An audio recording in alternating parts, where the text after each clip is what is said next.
வணக்கம் ஸ்டூடெண்ட்ஸ், இன்னைக்கு நம்ம பார்க்க போற டாபிக் எலக்ட்ரோகெமிக்கல் செல்ஸ். பேரு கேட்கறதுக்கு கொஞ்சம் பெருசா இருக்கலாம், ஆனா கான்செப்ட் ரொம்ப ரொம்ப சிம்பிள். பயப்படாதீங்க, நம்ம டைவ் பண்ணலாம். நீங்க எப்பயாவது யோசிச்சிருக்கீங்களா, ஒரு சாதாரண லெமன் வச்சு எப்படி ஒரு சின்ன டிஜிட்டல் கிளாக்க பவர் பண்ண முடியும்னு? இன்னைக்கு இந்த கூல் எக்ஸ்பெரிமெண்ட் பின்னாடி இருக்கிற சயின்ஸை நாம பார்க்க போறோம். ஸோ இந்த எக்ஸ்பிளைனர்ல நம்ம என்ன பார்க்க போறோம்னா, ஃபர்ஸ்ட் அந்த லெமன் பவர் கிளாக் மிஸ்ட்ரியை சால்வ் பண்ணுவோம். அப்புறம் கோர் ஐடியாவை பிரேக் டவுன் பண்ணுவோம்.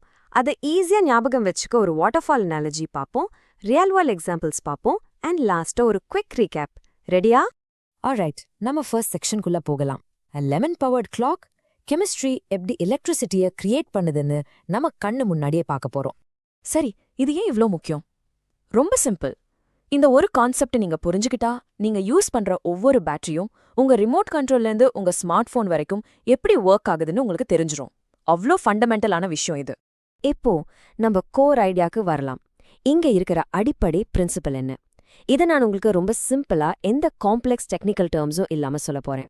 ரொம்ப சிம்பிளா சொல்லணும்னா, ஒரு கெமிக்கல் ரியாக்ஷன் எலக்ட்ரான்ஸை ஒரு சப்ஸ்டன்ஸ்ல இருந்து இன்னொரு சப்ஸ்டன்ஸ்க்கு ஒரு வயர் மூலமா ஃப்ளோ பண்ண வைக்கும். அவ்வளவுதான்.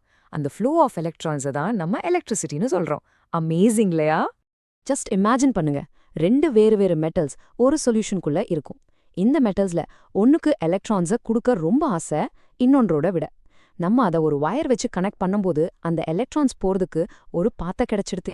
இப்போ உங்க எக்ஸாம்ஸ்க்கு தேவையான official definition. An electrochemical cell is a device where a redox reaction occurs and as a result, electrical energy is either produced or consumed. இதை அப்படியே ஞாபகம் வச்சுக்கோங்க. இங்க தான் நிறைய ஸ்டூடெண்ட்ஸ் குழப்பம் அடைகிறாங்க. ஸோ நல்லா கவனிங்க. எலக்ட்ரான்ஸ் எப்போவுமே அந்த எக்ஸ்டர்னல் வயர் வழியாக தான் ஃப்ளோ ஆகும். ஆனா அந்த சொல்யூஷனுக்குள்ள மூவ் ஆகுறது அயான்ஸ். உங்களுக்கு ரெண்டு ஃப்ளோவும் தேவை, வயர்ல எலக்ட்ரான்ஸ் அண்ட் சொல்யூஷன்ல அயான்ஸ். அப்போதான் சர்க்கிட் கம்ப்ளீட் ஆகும்.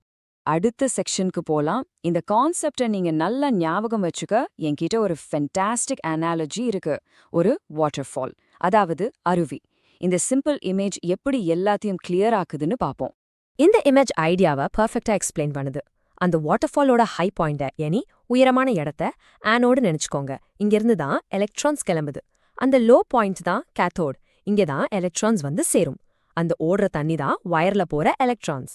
ஒரு வாட்டர்ஃபால் கண்டினியூஸா இருக்கணும்னா தண்ணி திரும்ப மேல போகணும் இல்லையா? அந்த ரிட்டர்ன் சேனல் தான் சொல்யூஷன்ல மூவ் ஆகுற அயான்ஸ். சிம்பிளா இருக்குல்ல?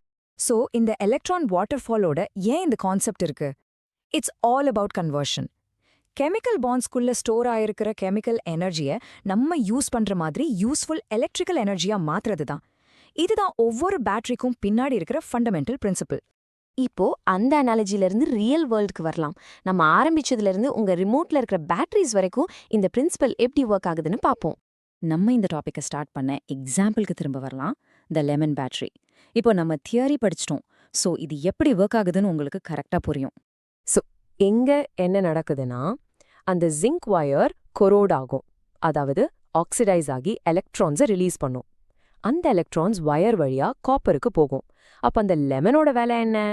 அதுக்குள்ள இருக்கிற சிட்ரிக் ஆசிட் ஒரு எலக்ட்ரோலைட் மாதிரி ஆக்ட் பண்ணி அயான்ஸ் மூவ் ஆக ஹெல்ப் பண்ணும். அப்படிதான் சர்க்கிட் கம்ப்ளீட் ஆகுது. ஒரு சிம்பிள் லெமன்ல இருந்து நம்ம டெய்லி யூஸ் பண்ற ஒரு விஷயத்துக்கு போவோம், ஃபிளாஷ்லைட் பேட்டரிஸ். ஒவ்வொரு பேட்டரிக்குள்ளேயும் ஒரு ஸ்பான்டேனியஸ் கெமிக்கல் ரியாக்ஷன் நடக்கிறதுக்கு ரெடியா காத்துட்டு இருக்கோம். அந்த வெளியே இருக்கிற ஜிங்க் கண்டெய்னர் தான் ஆனோட். அதுதான் சோர்ஸ் ஆஃப் தி எலக்ட்ரான்ஸ். நடுவுல இருக்கிற கார்பன் ராட் தான் கேத்தோட். அதுதான் டெஸ்டினேஷன். நம்ம எப்போ அந்த பேட்டரியை ஒரு டிவைஸ்ல போடுறோமோ அப்போ நம்ம சர்க்கியூட்டை கம்ப்ளீட் பண்றோம். எலக்ட்ரான்ஸ் ஃப்ளோ ஆகி அதை பவர் பண்ணுது. நம்ம நிறைய முடிவு கிட்ட வந்துட்டோம். இந்த டாபிக்ல இருந்து நீங்க ஞாபகம் வச்சுக்க வேண்டிய 3 முக்கியமான விஷயத்தை ஒரு குவிக் ரீகேப் பண்ணிடலாம். ஸோ அங்களோட 3 key takeaways. 1, the core idea என்னன்னா, கெமிக்கல் ரியாக்ஷன்ஸ் ஒரு எலக்ட்ரான் ஃப்ளோவா, யானி எலக்ட்ரிசிட்டியா கிரியேட் பண்ண முடியும். 2, உங்க மென்டல் இமேஜ், அந்த waterfall, electrons downhill flow ஆகும் ஆனோட்ல இருந்து கேத்தோடுக்கு. அண்ட் 3, உங்க ரியல் வேர்ல்ட் எக்ஸாம்பிள், ஒரு சிம்பிள் லெமன்ல இருந்து உங்க ரிமோட் கண்ட்ரோல் பேட்டரி வரைக்கும் எல்லாமே இந்த ஒரே பிரின்சிபல்ல தான் ஒர்க் ஆகுது. இந்த 3 பாயிண்ட்ஸை மட்டும் மனசுல வச்சுக்கோங்க. நீங்க எக்ஸாம்ஸ்க்கு ஸ்டடி பண்ணும்போது இந்த எலக்ட்ரோகெமிக்கல் செல்ஸ் டாபிக் உங்களுக்கு ரொம்பவே ஈஸியா ஃபீல் ஆகும். முடிக்கிறதுக்கு முன்னாடி உங்களுக்கு ஒரு சின்ன பசில். ஒரு பேட்டரி கொஞ்ச நாள்ல டை ஆகிடுது, ஆனா ஒரு வாட்டர்ஃபால் எப்பவுமே ஓடிக்கிட்டே இருக்க முடியும். ஏன் அப்படி? என்ன டிஃபரன்ஸ்? கொஞ்சம் யோசிச்சு பாருங்க. நம்ம அடுத்த எக்ஸ்பிளைனர்ல சந்திப்போம்.